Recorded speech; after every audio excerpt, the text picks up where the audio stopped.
didn't have anything. I emptied out my pockets, I gave it to him. Another time he came home, he gave away his clothes, had extra clothes. He met a cousin of his who was destitute. He gave him everything. And my daughter also the same thing, regarded the way to do favors for other people. So both of them shared these two things. On one side, I should say, Midas HaGvura, but on the other side, the extreme Midas HaChesed and Midas HaRachamim. It's well known that my father, amongst the many things that he did in his life, there's a book written about him, and we see in that book how he helped people in Yiddishkeit all over the world. One of the things that he did, when he went to Shlichus with the Rebbe, he used to travel to Russia for Shlichus with the Rebbe. And he would go there and he would bring back questions that the people would ask the Rebbe, and then he would go into the Rebbe with these questions. How did he do that? Today, how do you take a picture, take out your iPhone, you press one button, you get a picture, you press the other button, you get what you call a video. In those times, there was no iPhones, no cell phones. You had a regular camera which you took still pictures, and you had another camera which is called a movie camera. I don't know if you boys know what it is. They had a film inside. Anybody know what a film is? No? Okay, the cameras were films, and the movie cameras were cameras with long reels of film.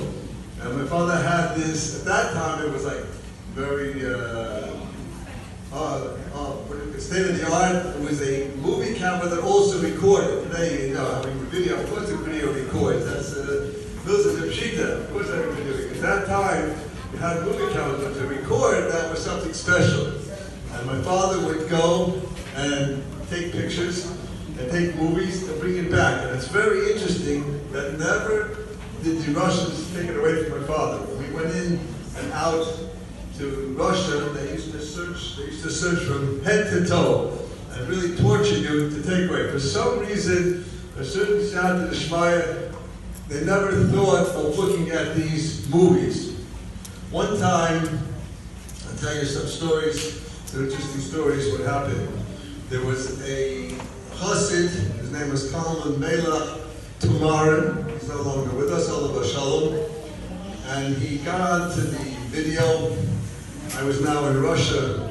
There was a wedding there, and I showed this video. And he gets up and he says to the Rebbe, it seems like I'm never going to be able to make it to you, and I would like to go into Yechidus. But if I'm in Russia and the Rebbe is in America, I can't go into Yechidus. So I'm asking the Rebbe if he should send me a niggin. That when I sing that niggin, it should be like I go into Yechidus. When the Rebbe heard this, he started crying. Really started crying very, very heavily.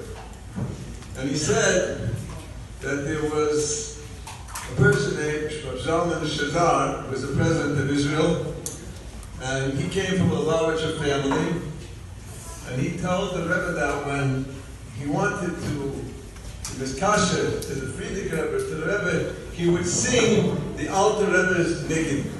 So the Rebbe told my father, tell him that he should sing the Alter Rebbe's niggin, and when he sings the Alter Rebbe's niggin, it will be like he comes in to me for Yechidus. That's one story. Another story, this one happened when I went with my father. We went, we had a farbrengen in somebody's house, and my father was farbrengen for the men, and I went in and I spoke to the women. And I spoke to the women and I told them that the Rebbe, the Mitzvahim that are for the women, and one of the Mitzvahim the Rebbe was talking about at the time, this was in 1980, Tavshin Mem, and at that time the Rebbe was saying that we should have, like Baruch Hashem, all come from large families. when I was finished speaking, the lady says to me, "Can you come with me a second? There's somebody who wants to speak to you." This is a very interesting family. At that time in Russia, to be a Jew was the worst thing, just to be a Jew. To be a religious Jew was even worse. To be a Lubavitcher, that was the bottom. The worst you could do was to be a Ruma Lubavitcher Yid. This family were Gerim. They converted, they were Russian Goyim, and decided to convert. So not only did they become Jews, not only become religious Jews, they became Lubavitchers, which were Mesiras Nefesh, like was the hardest thing. The lady is there, she's in the kitchen, she was crying. I said, "What's the matter?" I said, "What's really taken aback? What's the problem?" She said, "I heard what you said. The Rebbe said that you should have children, but I can't have children." And she told me what the problem was.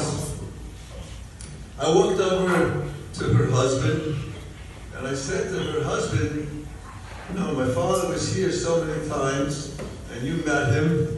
You never once asked the Rebbe for bracha for children." His answer completely floored me. I'm very taken aback by his answer. He looks at me in wonderment, and he says, "Who am I to ask the Rebbe for bracha for my personal things?" This is a Ziddish Yid, biblical Yid. But Baruch Hashem, the story has a very happy ending. We came back, I went into the Rebbe, asked the Rebbe for a bracha, and Baruch Hashem, a year later or sometime later, they had a son. So Baruch Hashem, the story had a happy ending.